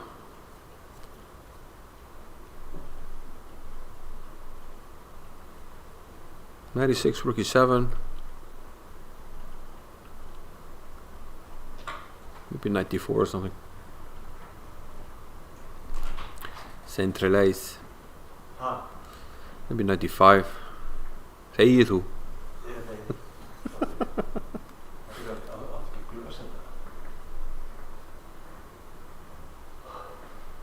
Okay.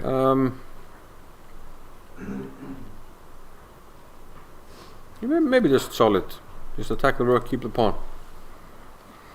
Could be one way to play it.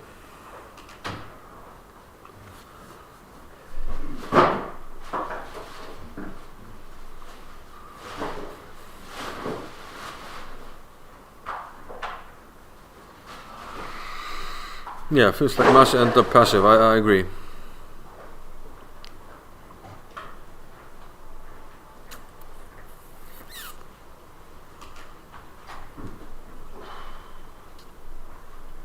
Yeah, white is definitely feeling good here. 95 and it just keeps an extra pawn. Don't think anything happened in Vigner's game. King C. Okay, he's trying to activate the king.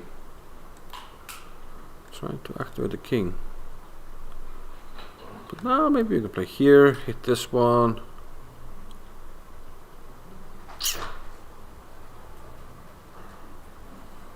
Vigner might be close to a draw. Like for instance, lines where we trade everything. A4. Do we have time to takes? Passa light in. So we might be able to even take everything and bring the king, sack the rook, make a draw, something to that effect. Still far away, but it's a consideration, and still need 2 more moves and then we can start calculating stuff. So Vigner hopefully can salvage the draw here, which would be very good considering he lost a pawn fairly early in the game. So back to Johan. Rook d to c7. Rook c1. Okay, he wants to attack the pawn this way.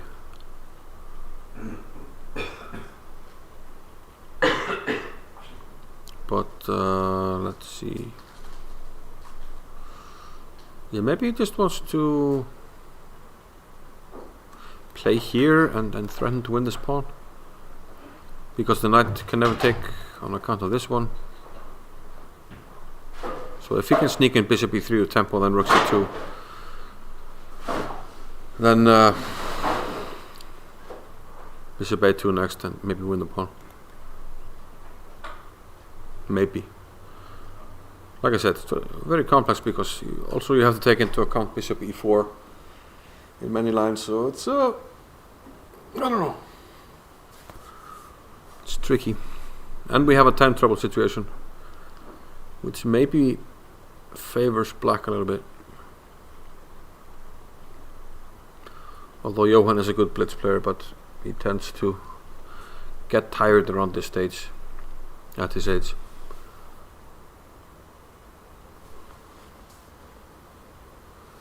Okay, we have some moves in the Niemann game. Did he find king d2 and then the complications? Well, he may or may not. Okay, king c4. He played king d2. Rook f1 was played. Rook c2 was correctly played. Rook b4 and rook d5. He's playing all the correct moves. So now he might just be winning.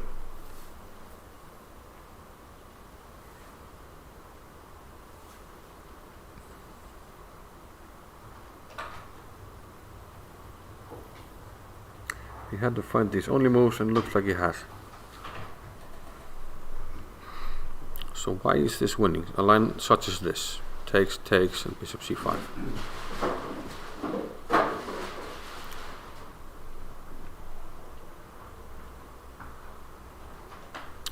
Is it just that we have to keep our pawns passive like this, and then these will just decide?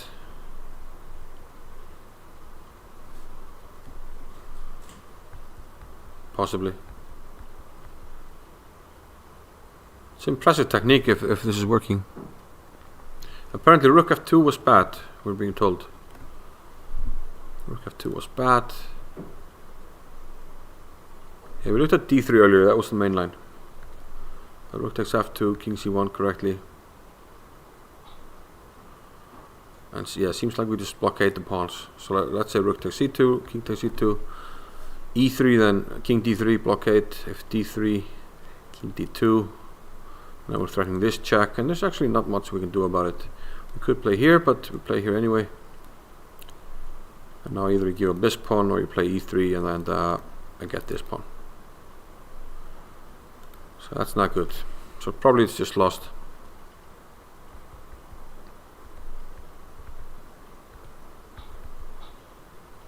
And a very nice find by Lukas Jarmula, who will now become a sole leader with 4 points. Still, we have a lot of people on 2.5, so I'm guessing we will have a bunch of people not too far behind, but 4 out of 4 is definitely impressive.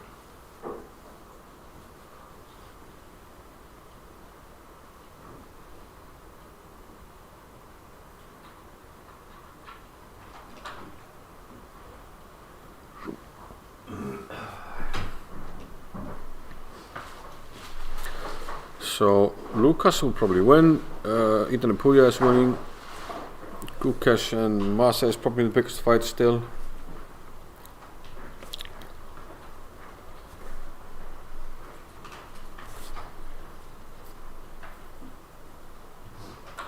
Big fight.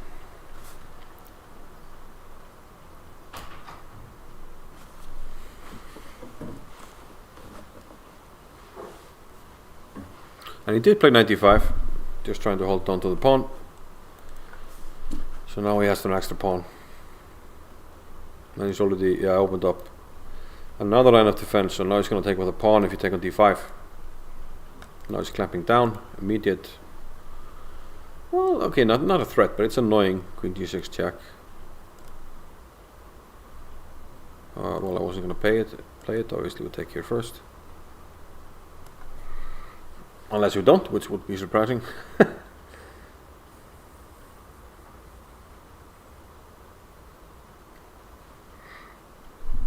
And then a move such as this, and the pawns start to push themselves. King relatively safe. Is this getting somewhat critical for Maze? Maybe if he gets active enough, then maybe a move like Queen f5, you know, trying to get something going. Maybe that's the way to try to not lose, but that's the only thing at the moment he's playing for, not to lose. It's getting very difficult, I would say.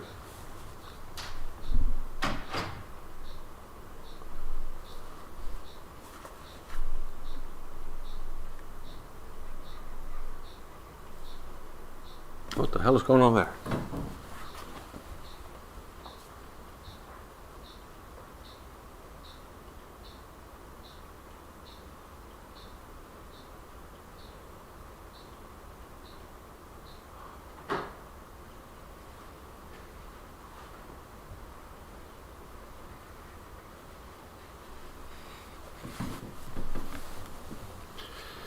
Some annoying sound there from a device, but we fixed it. Okay, anything else interesting? Like I said, Hjartarsson Madsen. It's actually Mads Hansen. Trying to target this one. Let's see if Simon has made any good inroads in organizing a defense. He's played Queen e3, which is threatening to get a perpetual. King f8. Queen e6 looks like the active move. Again, trying to get a perpetual. So maybe some chances. It's time trouble. Cornet is down to a minute. 3 minutes for Simon. Isn't Queen e6 just maybe salvaging a draw? From what looked like a tough game. Looked like a tough game. But now, you can't defend this and this. The only way to do that is to, keep the queen on this one. But then you have to move the king. But then you allow perpetual. So either you give up a pawn, or you allow the perpetual. So you play Queen b2. But now this is hanging, so didn't really change a whole lot.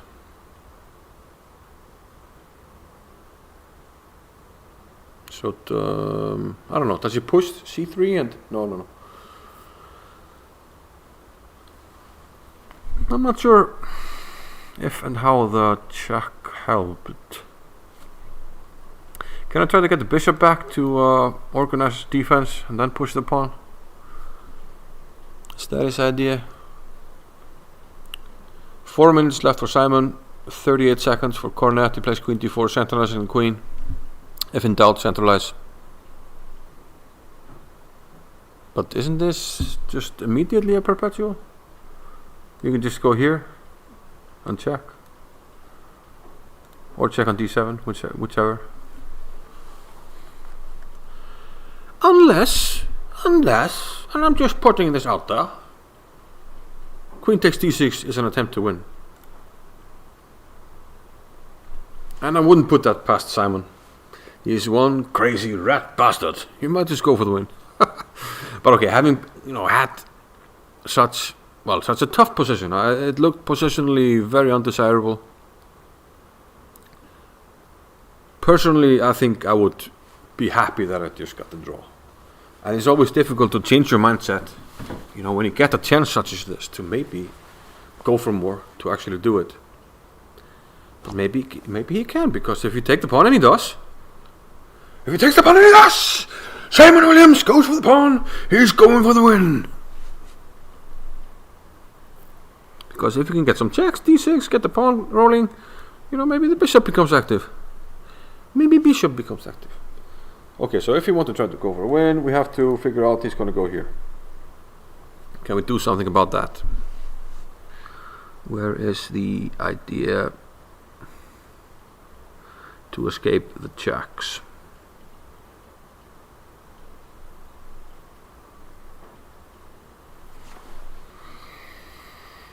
How do we escape the checks? Okay, we still have the draw, you know. So why not queen d6? Because we can still just draw if we want. I'm just wondering where the winning attempt is, if it's possible. Probably it's not, to be honest.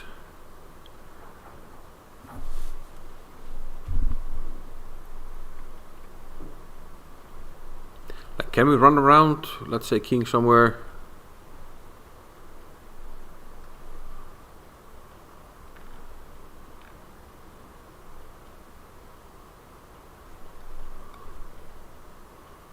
King g7.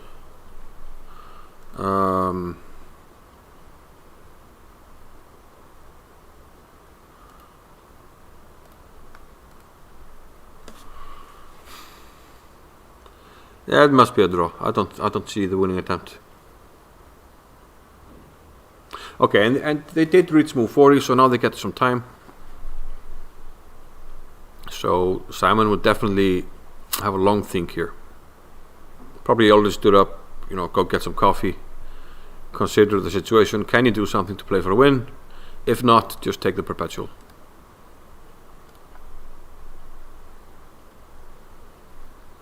Probably there's nothing, but it doesn't hurt to look. Okay, meanwhile, board 1.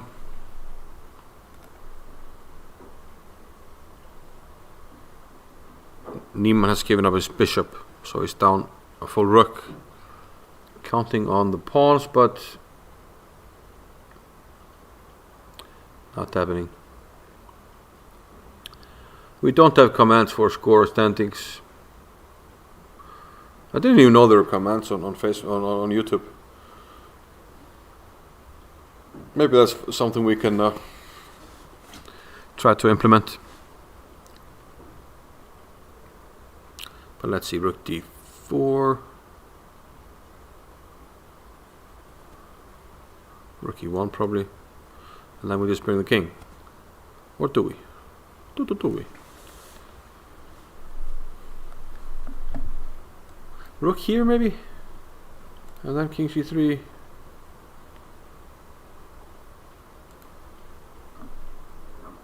Yeah, just rook here, rook e1, king here and here. Isn't that game over-ish? I think so.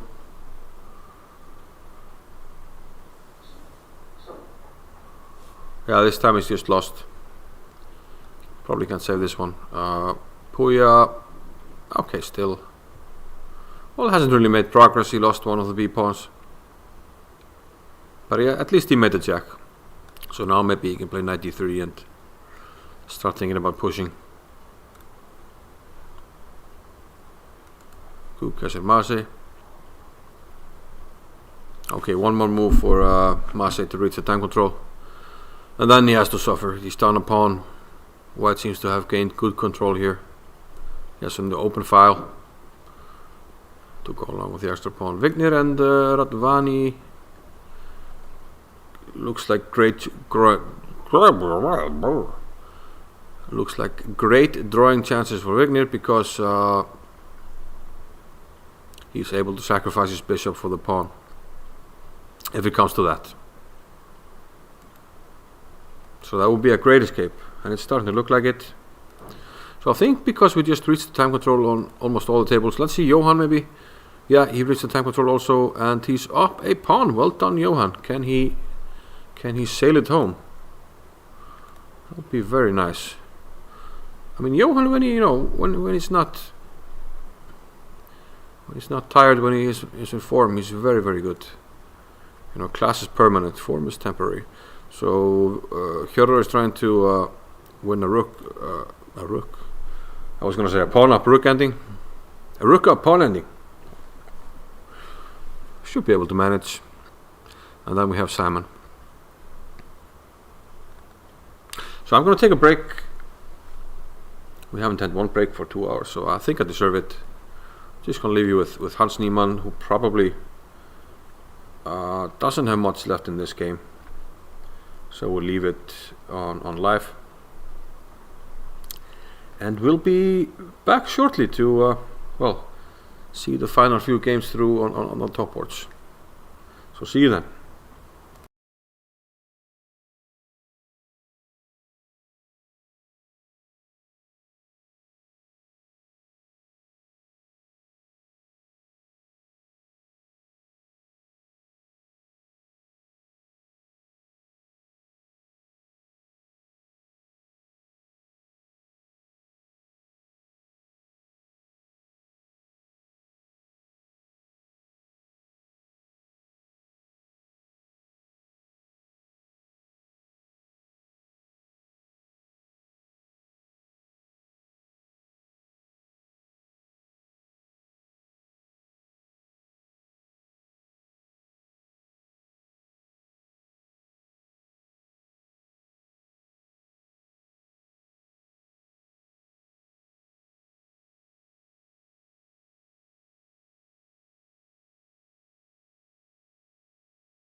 Okay, we're back. It looks like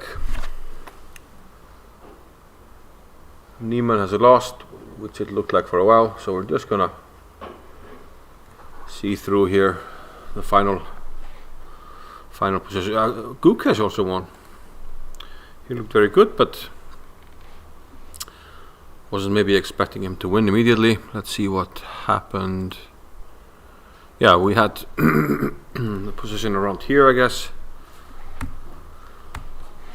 when Masa was trying to get active, but he's just losing the pawn, and White looks fully under control here. Yeah, and then in fact Masa just resigned. Down 2 pawns, he's passive. There's 1 check, but the king is actually fine on g4. Could actually fortify it with g3. Yeah, actually would have to go to g4 via g3 like this, then g3, and the king is fine.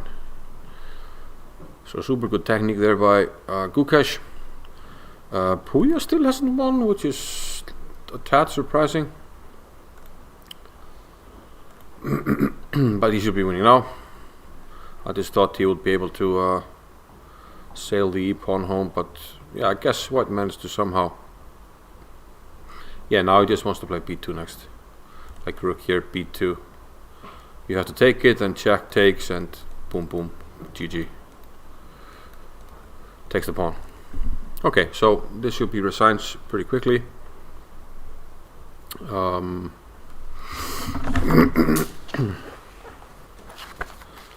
So this means, yeah, you win for Varmadam. Puya should win. Gukesh won. Adipan drew. Vignir and Rato, yeah, they drew. So well done by Vignir. He saved the draw there. Fantastic result for him. Ragnaranda won. Some nice tactics there, which we looked at earlier. Max Varmadam drew. Brandon Clark, good result. So Johan and Mats, they're still playing, but Johan was up a pawn. Might be up 2 pawns soon. Only thing he has to watch out for is some counterplay. But he takes the second pawn, undeterred. I guess this one is coming, so how is Johan going to answer it? Stick something on d5? Or just calmly play rook d7 and say, show me. Either way, Johan looks good. Alexander Fear won. We saw that one. Simon, is he still going? Or did he settle on a draw? He settled on a draw. I don't think there was much in it. Kassa, yeah, he lost against Héðinn. And Hjörvar should be winning. Hjörvar, well, still some work to do, but should be winning. Abhijit Gupta is bouncing back. We didn't have a look at that one. Abhimanyu Mishra won. Didn't have a look at that one either. Quick look at Fabi he won. And Thomas Pearson had fantastic checkmate here on board 16. Probably the most tactics worthy final position so far. Although what hand state was pretty cool as well. So I think it's pretty clear what's happening in these games. Yeah, Björn probably winning here against Haraldur. So it's only Johan and Mats. Itan and Puya won. The game is over. So it's Johan and Mats. Johan looks good there. So it looks like a very good day actually for the Icelanders. Vignir, very good draw. Johan winning, Hjörvar winning, Héðinn winning. Super fantastic stuff. So we'll have to conclude the 4th round here.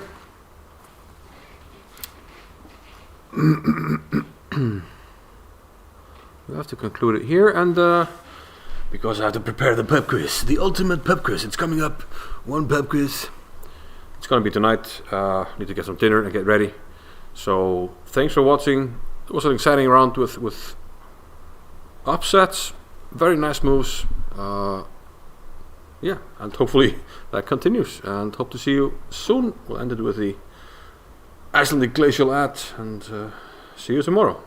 The purest tasting water on Earth, born from untouched lands, naturally filtered through ancient lava rock. You are what you drink. Be a force of nature. Icelandic glacial. The purest tasting water on Earth, born from untouched lands, naturally filtered through ancient lava rock. You are what you drink. Be a force of nature. Icelandic glacial.